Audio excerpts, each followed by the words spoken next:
दोस्तों, आज की कहानी जो हम सुनाने जा रहे हैं वो काफी टेंस भरी होने वाली है, जिसमें हम देखेंगे कि एक हनीमून मनाने गए कपल के साथ ऐसा क्या होता है कि वो खुद की मौत की भीख मांगने लगते हैं। बिया और पॉल दोनों ही अभी काफी लॉन्ग रिलेशन के बाद शादी कर रहे हैं। उसी मोमेंट के दोनों खूब एंजॉय करते हैं। वो हमें ये भी बताते हैं कि कैसे वो दोनों एक कैफे में मिले पहली बार, जिसके बाद उनकी मीटिंग शुरू हुई और आज वो अपने हनीमून के लिए एक अनहैबिटेड प्लेस की ओर जा रहे हैं, जहां पर वो कुछ महीने साथ में बिताएंगे। ये असल में एक कॉटेज है जो कि जंगल के काफी अंदर है, और खास बात ये है कि ये बिया के डैड का है, पर अब वो यहाँ नहीं रहते। इन दोनों ने कुछ दिन साथ में यहीं रहने का फैसला करा है। बिया उस घर में रखी हुई सारी एंटीक चीजों के बारे में पॉल को बताने लगती है, क्योंकि वहां पर बहुत सारी काफी पुरानी चीजें थी। खैर, पूरे दिन ड्राइव करने के बाद दोनों ही थक गए थे, इसीलिए वो जल्दी ही सो जाते हैं। और तब हम उनके फेस पर किसी रोशनी का अक्स देखते हैं, जिससे कि कोई फ्लैश मार रहा हो। अब ये क्या है ये हमें आगे पता लगेगा। सुबह होने पर पॉल वहां पर लगी एक बियर स्किन के बारे में पूछता है, तो बिया बताती है कि उसके डैड को शिकार करने का बहुत शौक था। उन्होंने इसको मारा था और फिर इसकी स्किन को यहाँ पर लगा दिया। जो सुनकर पॉल थोड़ा हैरान होता है, क्योंकि वो थोड़ा डरपोक किस्म का बंदा था। इसीलिए वो बिया से पूछता है कि क्या तुमने किसी का शिकार किया है, तो वो हंसते हुए मजाक में कहती है कि हाँ, मैंने मछलियां बहुत पकड़ी है। ये सुनकर दोनों ही बहुत हंसते हैं। देन ये लोग बोटिंग का प्लान भी बनाते हैं और अपने समय को खूब एंजॉय करते हैं।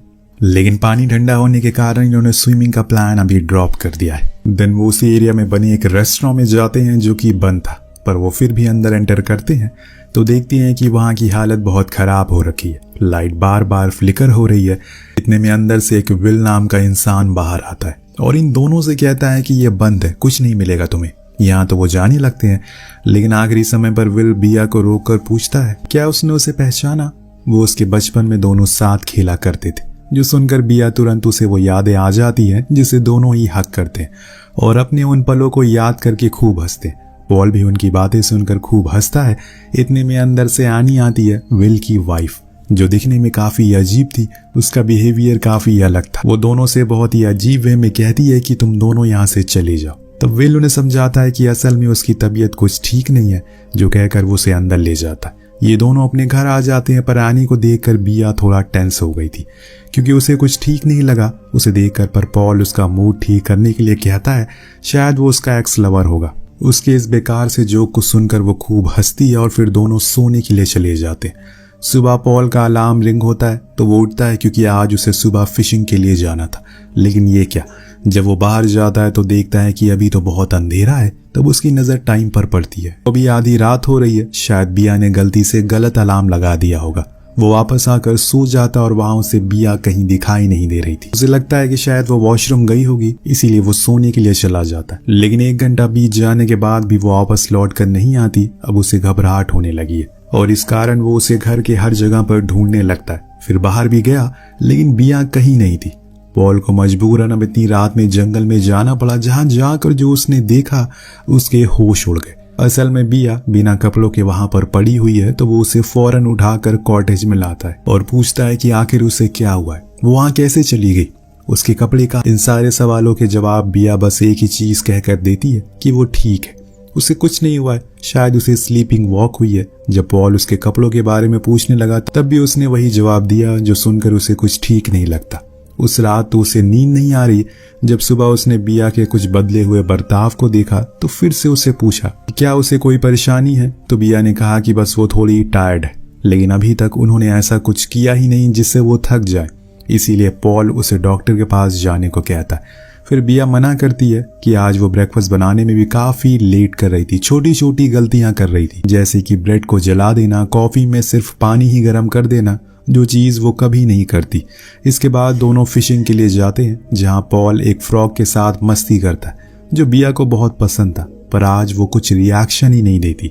इससे पॉल को फिर बहुत ही अजीब लगता है। इसके बाद वो उस ठंडे पानी में स्विम करने के लिए भी चली जाती है, पर उसे तो ठंडा पानी पसंद ही नहीं है शुरू से ही। एक ही रात में इतने सारे बदलाव को देखकर पॉल को ठीक नहीं लगता। उसे लगता है कि शायद बिया को कुछ डॉक्टर की नीड है, लेकिन बिया फिर उसे वही कह देती है कि वो बिल्कुल ठीक है, ऐसा कुछ नहीं है। कुछ समय बाद पॉल बिया के करीब आता है, उसे किस करने की कोशिश करता है। तब वो बिया के पैरों पर कुछ अजीब से बाइट को देखता है, जो पूछने पर बिया बताती है कि शायद ये मच्छरों ने काटा होगा। लेकिन उसका कहना था कि ये मच्छरों के काटने का निशान तो बिल्कुल नहीं है, शायद किसी बड़े इंसेक्ट ने काटा हो। चलो हम डॉक्टर पर चलते हैं, मुझे कुछ ठीक नहीं लग रहा है। बिया उसे ये कहकर वहां से चली जाती है कि उसे नींद आ रही है और सोने जा रही है। अब जब वो सो जाती है तो पॉल उसके जख्मों को चेक करता है, जो कि मच्छरों के तो बिल्कुल भी नहीं थे। इसके बाद पॉल जंगल में उसी जगह पर जाता है जहां उसे 2 रात पहले वो मिली थी, और हैरानी की बात ये थी कि वहां उसे वही गाउन मिलता है जो कि उसने उसे गिफ्ट किया था, लेकिन उसकी हालत बहुत ही बेकार थी। उस पर कुछ अजीब सा लिक्विड भी लगा हुआ था। यहाँ तक कि वो कुछ समझ पाता, उसे कुछ ही दूरी पर 1 से ज्यादा फुटप्रिंट मिलते हैं, यानी कि बिया यहाँ उस रात अकेली तो बिल्कुल नहीं थी, कोई था जो उसके साथ था। जब वो वापस घर आता है तो देखता है कि बिया बाथरूम में है और ये प्रैक्टिस कर रही है कि उसे क्या बोलना है पॉल के सामने, जो पॉल सब कुछ देख लेता है। रात में वो उसे इंटीमेट होने को कहता है और उसी गाउन को पहन कर आने को भी, पर यहाँ बिया उसे बताती है कि वो गाउन तो वॉशिंग मशीन में डाल दिया। देन वो उसे किस भी करने की कोशिश करता है, लेकिन सडनली बिया उसे दूर हो जाती है, जो पॉल को ठीक नहीं लगता, क्योंकि ये उसकी बिया है ही नहीं जिसके साथ वो यहाँ पर आया था। अब तो वो एकदम से बदल गई है और ये सब चीज उसे परेशान करने लगी है। ये सब क्यों हो रहा है और आखिर बिया के साथ हुआ क्या, ये आपको कुछ ही देर में पता लग जाएगा। लेकिन मैं आपको इतना जरूर बता दूं कि जो आप अभी सोच रहे हैं वैसा तो बिल्कुल भी नहीं है। कुछ ऐसा आपको कुछ ही देर में जानने को मिलेगा जो आपके होश उड़ा देगा। उसी रात वो देखता है कि बिया कहीं जा रही है। वो उसका इंतजार करता है। जब वो लौट कर आती है तो बताती है कि वो बस पानी पीने के लिए गई थी। देन उसके कुछ ही देर बाद पॉल को बाहर से कोई रोशनी आती हुई दिखाई देती है। जी हाँ, वही रोशनी जो हमने पहले दिन देखी थी, लेकिन आज पॉल ने भी उसे देख लिया। उसे लगा कि शायद कोई बाहर है, इसीलिए वो अपनी बंदूक लेकर बाहर जाता है, इधर उधर देखना शुरू करता है कि तभी उसे थोड़ी दूर पर एक और रोशनी दिखती है जो उसी की ओर देख रही थी। तो वो उसके पीछे जाता है, पर वो जो कुछ भी चीज थी वो उसे देखकर वहां से भाग जाती है। पॉल उसको डराने के लिए एक हवाई शॉट भी करता है, जिसकी आवाज को सुनकर बिया उठ जाती है और बाहर आती है। वो उसे अंदर आने को कहती है। जब वो अंदर आता है तो उसे आगे से कभी भी बाहर जाने को मना करती है, लेकिन अब ये पानी सर के ऊपर जा चुका है, इसीलिए वो आज उसे डायरेक्टली पूछ ही लेता है क्या वो उस रात किसी और के साथ थी, क्योंकि उसे वहां पर कई सारे फुटप्रिंट मिले।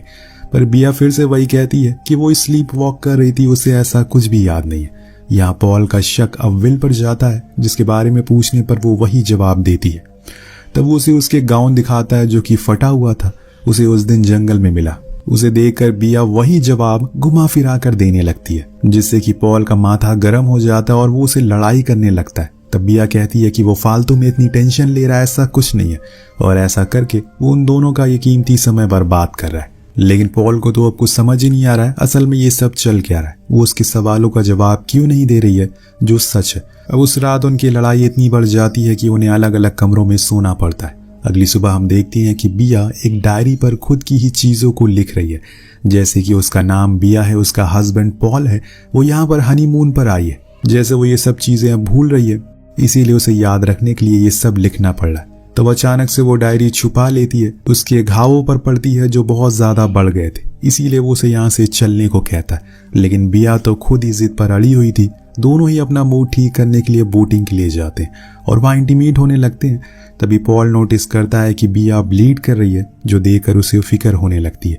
वो उसे फौरन यहाँ से चलने को कहता है क्योंकि अब बहुत हो गया। वो जब से यहाँ पर आए हैं कुछ न कुछ गड़बड़ होती जा रही है, पर बिया उसे कहती है कि उसके पीरियड्स आ गए इसीलिए ऐसा है। लेकिन पॉल का कहना था कि अभी तो उसकी डेट में बहुत समय है, अब तो उसे कुछ ठीक नहीं लग रहा है, और इसीलिए वो अपने सवालों के जवाब के लिए फाइनली एनी के पास जाता है और पूछता है कि विल कहाँ है। तो वो बहुत ही अजीब वे में कहती है कि वो तो छुपा हुआ है, जिसके बाद वो बोट लेकर कहीं चली जाती है। वहीं कुछ ही दूरी पर पानी में पॉल को विल की खून से लथपथ कैप मिलती है, यानी कि कुछ तो बहुत बड़ा यहाँ पर खेल चल रहा है। इतनी में उसकी नजर उस घर में लगे कैमरास पर पड़ती है, जिसकी फुटेज को चेक करने पर पता लगता है जिस लाइट को पॉल ने उस दिन फॉलो किया वही सेम लाइट के पीछे एनी भी जाया करती है। इस दौरान वहां पर टेबल पर वही सेम तरह की रिटिंग थिंग मिलती है, वही सेम तरह की लिखी हुई चीजें मिलती हैं, जैसे कि मेरा नाम एनी है, मेरा हस्बैंड का नाम विल है, एटसेट्रा। सेम उसी तरह जैसे बिया ने लिखा था। पॉल गौर करता है और उस पर वही लिक्विड लगा हुआ था जो वो उसे बिया के गाउन पर मिला था। अब वो सीधा अपने घर जाता है, लेकिन वहां जो वो देखता है उसके होश उड़ जाते हैं। बिया कोई अजीब सी चीज को खुद के अंदर डाल रही है, जिससे उसका काफी खून भी बह रहा है। जब अचानक से वो पॉल को देख लेती है तो उसे जल्दी से बेडरूम के पास ले जाने लगती है और उसे किसी भी तरह करके बेड पर बांधने की कोशिश करती है, लेकिन पॉल उसे ही बांध देता है, जिससे कि बिया रोने लगती है। पॉल हैरानी से पूछता है कि तुम रो क्यों रही हो। बिया का जवाब आता है, ऐसा करने से तुम मान जाओगे और मुझे खोल दोगे। उसकी ये सारी बातों को सुनकर उसे कहता है कि तुम वो नहीं हो जिसे मैं साथ यहाँ लाया था, तुम मेरी बीवी तो नहीं हो। मगर बिया बार बार उससे कहती है कि मैं वही हूँ, तुम्हें कैसे मैं यकीन दिलाऊं। अब सच को जानने के लिए वो उसे कुछ सवाल करने लगता है, जिसके जवाब वो गलत देती है, क्योंकि उसके बारे में उसने डायरी में लिखा ही नहीं था। उसे यकीन हो गया था कि जरूर बिया को कुछ हो गया है, वो किसी के बहकावे में आ गई है। तभी उसकी नज़र बिया के प्राइवेट पार्ट पर पड़ती है, जिसमें से कुछ बाहर आ रहा था, कोई एलियन क्रिएचर टाइप, जिसको पॉल निकाल कर फेंक देता है। वो जो कुछ भी था लिविंग था। अब ये सारी घटनाओं को देखकर पॉल बहुत ज्यादा डर चुका है और परेशान भी हो चुका है कि तभी वो बाहर आ जाता है कि कुछ तो इस जगह पर ऐसा है जो लोगों को कंट्रोल कर रहा है। इतने में बिया अंदर से बाहर आती है, जिसकी ऐसी हालत को देखकर वो कहता है कि चलो हम यहाँ से चलते। लेकिन यहाँ बिया कहती है कि अब वो दोनों कहीं नहीं जा सकते। मैंने उस रात वो लाइट देखी थी जिसका मैंने पीछा किया, फिर मुझे कुछ लोग मिले जिन्हें मैंने सही से देखा नहीं। बहुत धुंधला था वो सब धुंधला था वहां पर, और उन लोगों ने मेरे साथ कुछ किया। वो मेरे अंदर वाली बिया को अपने साथ ले गए। बस ये बिया की बॉडी है, जो चाहते हैं वो करवाते हैं, जब बुलाते हैं मुझे जाना पड़ता है। अब ये सिलसिला ऐसे ही चलता रहेगा और तुमने उनके बच्चे को भी मार दिया जो कि मेरे अंदर था। ये सब सुनकर पॉल के तो होश उड़ जाते कि आखिर वो किन लोगों के बारे में बात कर रही है। इतने में वो रोशनी बिया के ऊपर पड़ती है और वो एक आवाज कहती है, अब हमें पॉल की जरूरत नहीं है। और ये सुनते ही वो उसे मारकर बेहोश कर देती है। जब सुबह पॉल की आंख खुलती है तो वो लेक के बीच पर बोट में था, उसके हाथ पैर बंधे हुए थे। तब बिया उसे कहती है कि उन्होंने ये सजा दी तुम्हें। वो उसे पकड़कर पानी में फेंक देती है, जिससे कि पॉल की वहीं डूबकर मौत हो जाती है। जी हाँ दोस्तों, उसने अपने पति को ही मार दिया। इसके कुछ दिन बाद हम बिया को देखते हैं, जो अब पूरी तरह से बदल चुकी है। वो अपनी शादी की वीडियो देख रही थी। इतने में उसके पास एनी आकर कहती है कि वो हमें बुला रहे हैं, और फिर दोनों ही उस रोशनी के पीछे जाने लगती है। दोनों की स्किन को देखकर ऐसा लग रहा है जैसे वो उनके शरीर को अब छोड़ने वाली है और कुछ नया ही शरीर बनने वाला है, जिसके साथ इस कहानी का यही अंत हो जाता है। वेल गाइस, हमें बताया नहीं गया कि किन लोगों से जंगल में उस दिन मिली। या तो उसकी आत्मा को उन्होंने कैद कर लिया, या फिर उस पर कोई ब्लैक मैजिक किया हो, या हो सकता है कि वो जंगल में रहने वाली दूसरी प्रजाति हो, और ये प्रजाति सिर्फ लड़कियों को ही काबू करती है, क्योंकि इस चीज में आनी को भी कंट्रोल किया था। वो लड़कियों को इसलिए काबू कर रही है क्योंकि इनसे वो बच्चे पैदा कर सकता है और अपनी आबादी को बढ़ा सकता है, और हो सकता है कि आगे जाकर वो आदमियों को भी कंट्रोल करने लगे जब उनकी आबादी बढ़ जाए। वेल, आपको क्या लगता है नीचे कमेंट करके जरूर बताइएगा। मिलते हैं अगले वीडियो में। Thank you so much watching. Peace out.